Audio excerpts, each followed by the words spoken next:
Olá pessoal, estou falando com vocês aqui de um outro quarto através do intercomunicador.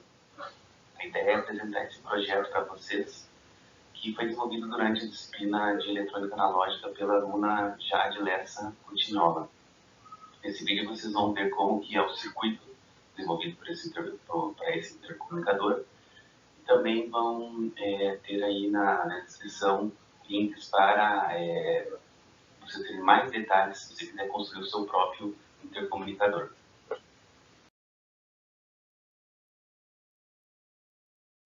Então, pessoal, vamos mostrar aqui melhor o resultado final aqui, ou como que funciona esse intercomunicador.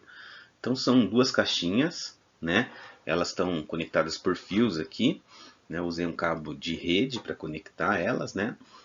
E elas têm uma chavinha, não sei se vão conseguir ver muito bem, mas aqui tem uma chave, tá? E aqui também tem uma chave, né? Que é a chave que você aperta para você falar, né? Então, eu aperto aqui, alô, estou falando, né? E a mesma coisa acontece aqui, né? Se eu apertar aqui, eu vou falar, né? Com o intercomunicador remoto, né? Então, toda vez que você quer falar, você aperta, né? A chavinha. Então, aí você tem a comunicação. Então, ele funciona dessa maneira. São duas caixinhas. A gente vai ver que a caixinha menor, que é essa que está nessa minha mão que eu estou balançando aqui, ela só tem o alto-falante, ela não tem circuito nenhum, tá? E essa caixinha maior é onde está o circuito e tem que é alimentado por duas pilhas AA, tá? Eu tenho já faz uns 5 anos até hoje não troquei a pilha, né? Porque só na hora que você aperta o botão e fala é que ele gasta energia, tá? Então quando ele está desligado assim, sem você estar pressionando nada, ele não consome nenhuma energia. Então ele é bastante eficiente também desse ponto de autonomia de bateria, tá? Funciona esse circuito do intercomunicador, tá? Então, tem duas sacadas aqui, duas coisas que fazem o circuito ficar simples e funcional, tá? A primeira delas é que a gente usa como microfone o próprio alto-falante que a gente também utiliza para ouvir, ou seja, quando você está falando, o alto-falante funciona como microfone, o alto-falante que você está falando, tá? E o outro, o remoto, ele vai funcionar como um alto-falante mesmo, tá? Então você pode utilizar um alto-falante como um microfone. Ele não é um microfone muito eficiente, mas ele funciona como um microfone também, tá? Então quando você está falando no teu intercom, ele funciona como microfone, tá? E quando você está ouvindo, tá, no teu intercom, ele funciona como alto-falante. Então essa é uma das características interessantes disso, tá? E a segunda sacada que a gente tem nesse circuito é a chave que você pressiona para falar, tá? A gente utiliza uma chave de 6 terminais que ela faz a conexão aí do alto-falante para o circuito amplificador. Então, quando você está lá no intercom 1 e você pressiona a chave, tá? Quando você pressiona, você conecta o teu alto-falante para o circuito amplificador, tá? Então daí ele entra e funciona como microfone, tá? Já no intercom que você está, no intercom 2, aqui, tá? Que você está, digamos, sem pressionar, ele naturalmente está conectando o alto-falante na saída do amplificador, tá? Lembrando que aqui, ó, eu tenho, por exemplo, no meu intercomunicador aqui 1, tá? Eu tenho ele com o circuito completo e no 2, que é aquela caixinha menor, eu só tenho o alto-falante e a chavinha, tá? Ele é digamos, uma caixinha vazia, né? Não tem circuito eletrônico, tá? Uma caixinha vazia entre aspas, tá? Então isso aqui é quando eu estou pressionando no intercom 1. Quando eu pressiono no intercom 2, tá? Aí eu conecto o alto-falante do 2 por aqui, ó, através dos fios, eu conecto na entrada do circuito amplificador. E aí ele funciona como microfone, tá? E já o intercom do lado esquerdo aqui, tá? Ele naturalmente vai estar conectado na saída do amplificador, ou seja, eu não estou pressionando nada, então o alto-falante está sempre na saída. Ok? Então, o que acontece na prática? Quando nenhum dos dois intercoms estão com as chaves pressionadas, os dois alto-falantes estão na saída, tá?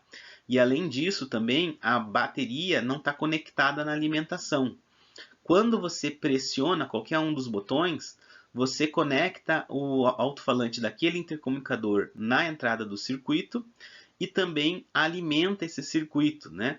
Ou seja, conecta a bateria no circuito amplificador. Então a gente usa aqui o polo que sobra aqui dessa chave, tá? Para fazer a conexão da alimentação para o circuito amplificador. Então essas são as duas sacadas, a questão das chaves, né?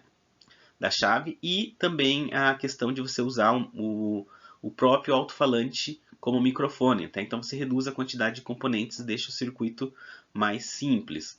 Tá? Essa chave que a gente usa é uma chave de telefone, uma chave antiga, que é fácil de você encontrar nas eletrônicas aí, não é, e é uma chave razoavelmente barata. Tá? Como que é o circuito do amplificador, né? Então aqui eu estou mostrando o circuito do amplificador sem colocar os detalhes daquelas chavinhas, tá? Então aqui eu tenho um alto-falante aqui na entrada e o outro na saída. A gente está usando alto-falantes aí, se não me engano, acho que de meio watt e 8 ohms. É um alto-falante bem simples que você encontra em qualquer loja de eletrônica, tá?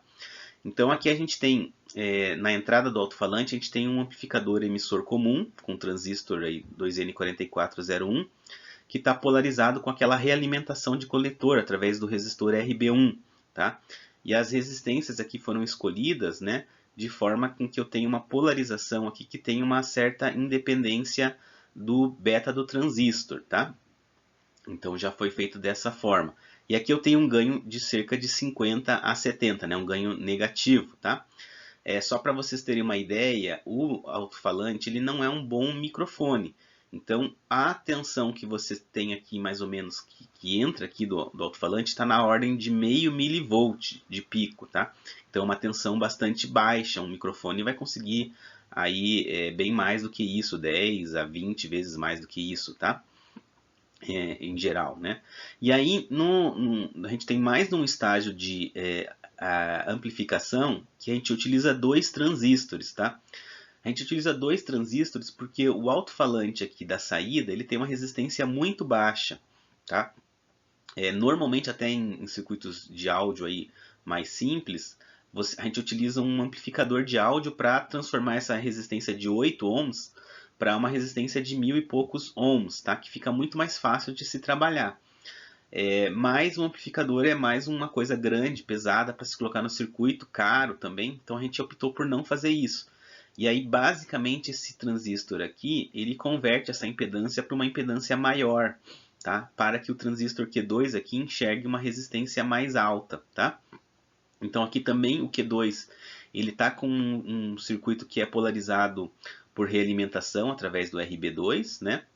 E a gente também tem uma resistência RE2 aqui que ela diminui um pouco o ganho desse transistor, só que ela faz isso para que o ganho fique linear, tá? Porque como a amplitude que vai chegar aqui já é maior, se eu não tivesse esse RE aqui, o ganho ficaria muito não linear e ocorreria muita distorção aqui no áudio que sai do alto-falante, tá? Então a gente precisa desse RE aqui, tá? Ele reduz o ganho, porém deixa a resposta menos distorcida, tá? Pode ver que aqui a gente não usa resistência no emissor porque a amplitude é muito baixa do sinal, tá? Então, daí, como a amplitude é muito baixa, tá? A gente consegue amplificar bem, com bastante ganho, sem ter muita distorção. Aqui você já vai ter uma amplitude que já vai estar aqui, se a gente considerar aqui meio volt, tá? A gente vai ter aqui 5 com 200 e poucos milivolts aqui, tá? Então já tem uma amplitude muito alta, então a gente precisa fazer essa linearização através do RE, ok? Tem um capacitor aqui de 100 nano em paralelo com o alto-falante que ele serve para tirar alguns ruídos que pode acontecer no alto-falante, tá? E além disso, tá? A gente vai falar mais para frente, mas a gente também coloca um filtro NOT aqui, um filtro rejeita faixa através do L1 e C1, que é em 500 Hz, tá? Por que a gente colocou esse filtro aqui? A gente vai ver no próximo slide que a resposta do alto-falante como como microfone, tá? Ele tem uma resposta muito alta em 500 Hz, ou seja, aquele meio milivolt, tá? Para 500 Hz ele aumenta muito, então ele tem uma ressonância em 500 Hz, que se a gente não fizer esse filtro aqui, ou seja, a gente reduz o ganho desse circuito para 500 Hz, porque senão na hora que vem algum ruído, ou você fala e tem alguma componente em 500 Hz, acaba dando um ruído muito alto aqui no alto-falante, porque na frequência de 500 Hz o alto-falante responde muito forte, né, como microfone, tá? Então daí a gente acaba tendo que reduzir através desse filtro aqui, que é um filtro rejeita-faixa, um filtro do tipo NOT, tá? Que depois a gente vai mostrar melhor como ele funciona na simulação. Então aqui a gente tem a curva, né, de resposta do alto-falante, que a gente utilizou um alto-falante de meio watt, 8 ohms, tá? Então a gente fez um teste aqui, a gente pegou um celular mesmo, né, que foi emitindo várias frequências, tá? Vários tons de frequência de 300 a 1900 Hz, e a gente foi medindo a tensão no alto-falante, né? Direto ali no osciloscópio, né? E daí foi feita essa curva, então dá para ver aqui, né, que ele tem uma resposta de tensão, né, aproximadamente aqui, ó, em torno de menos 17 dB por aí, tá? Média. E quando você chega em 500 Hz, ele dá um ganho muito alto, ou seja, ele dá uma tensão muito elevada, que é o ponto de ressonância do circuito mecânico dele, né? Da parte mecânica dele, né? Então por isso que ele essa frequência ela chega a ser um problema, porque a voz, né, quando você fala, é uma composição de várias frequências e também pode ter 500 Hz na tua voz. Então o que acontecia se você não eliminar esse ponto aqui da curva, que ele dá um ganho muito alto, ou seja, que ele dá uma resposta muito forte, o teu circuito vai ficar só amplificando 500 Hz e você não vai entender nada do que está saindo.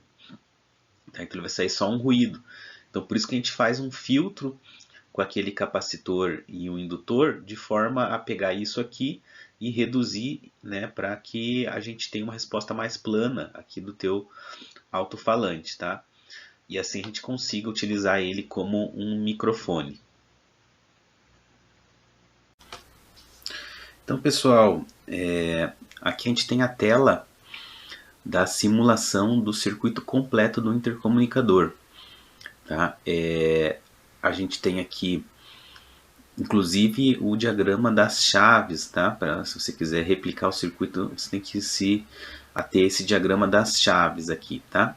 Então, quando você tem as duas chaves em repouso, que seria essa situação aqui, tá? Ou seja, a chave A, né, na horizontal aqui nessa conexão, e a chave S1, desculpe, a chave S2 aqui. Tá? Então os dois alto-falantes aí eles estão conectados na saída, que é do Q3 aqui, tá? Eles ficam em paralelos, e eu vou ligar aqui o simulador, tá? Vocês vão ver que a corrente é nula, que sai aqui da fonte VCC, tá? O VCC é alimentado por duas baterias do tipo AA, tá? De 1,5 volts.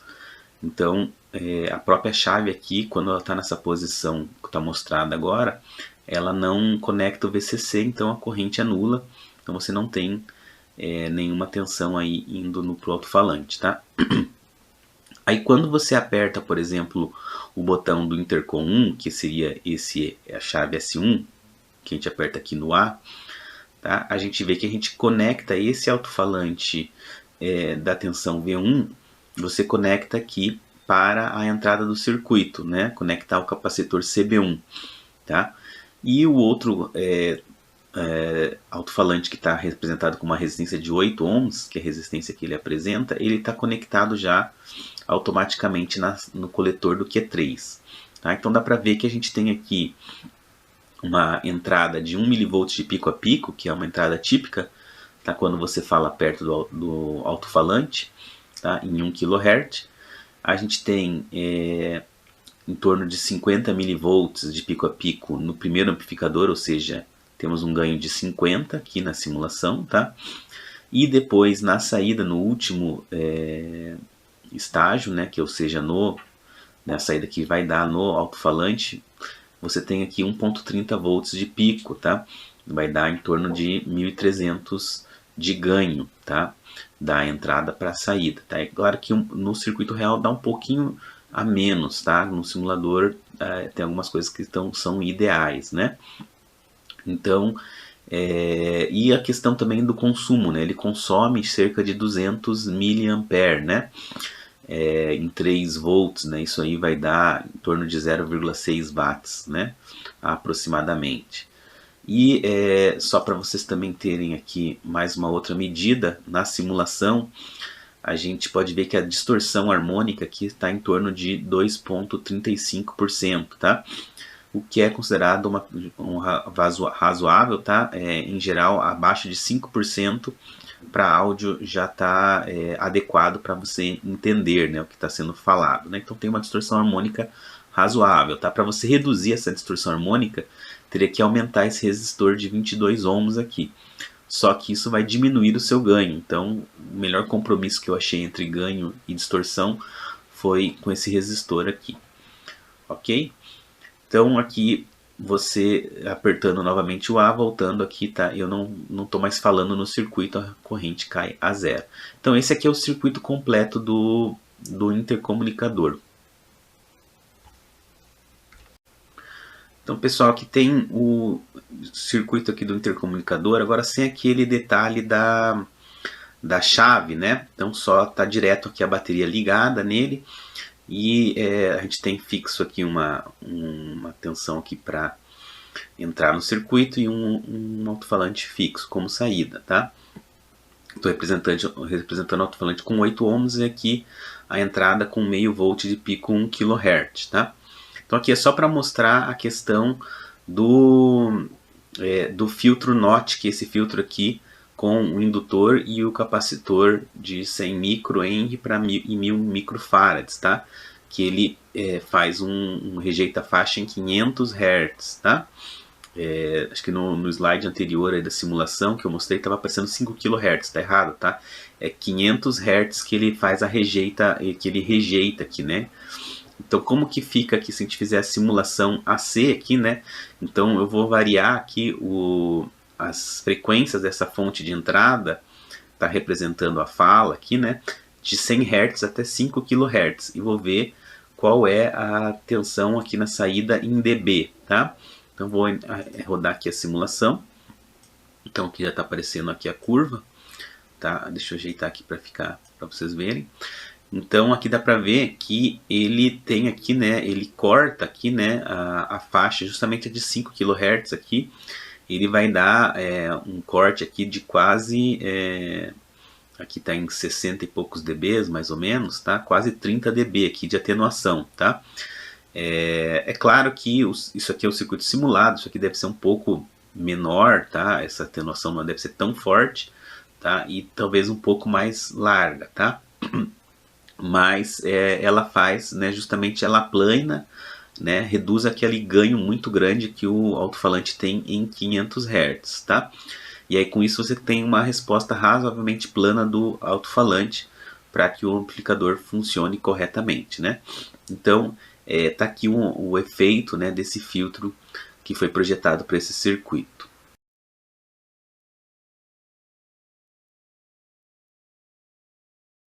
Então, por fim, aqui vou mostrar para vocês como é que é o intercomunicador por dentro, né? Então, primeiro, essa aqui é a caixinha que só tem o alto-falante, tá? Então, tá o alto-falante aqui, né? E aqui embaixo, aqui a gente tem a chavinha, né? Que é aquela chavinha que você pressiona, tá? Então, aí tá aí o circuitinho. Né? É bem simples, esse aqui é o que não tem nada, só tem alto-falante e chavinha, né? E o outro é o circuito que tem o outro intercomunicador tem o circuito propriamente dito e as baterias, né? As pilhas AA, né? Que eu comentei, né? E tem o circuito aqui, atrás dele está o alto-falante, tá? E aqui o circuito ali que a gente mostrou, tá? Então, um protótipozinho bem simples. Isso aqui foi feito em 2015, né? Já tem bastante tempo, tá? Esse circuito. E tá até hoje com as mesmas pilhas, né, que foi instalado, né? Ok? Então tá aí o detalhe dos circuitos do intercomunicador.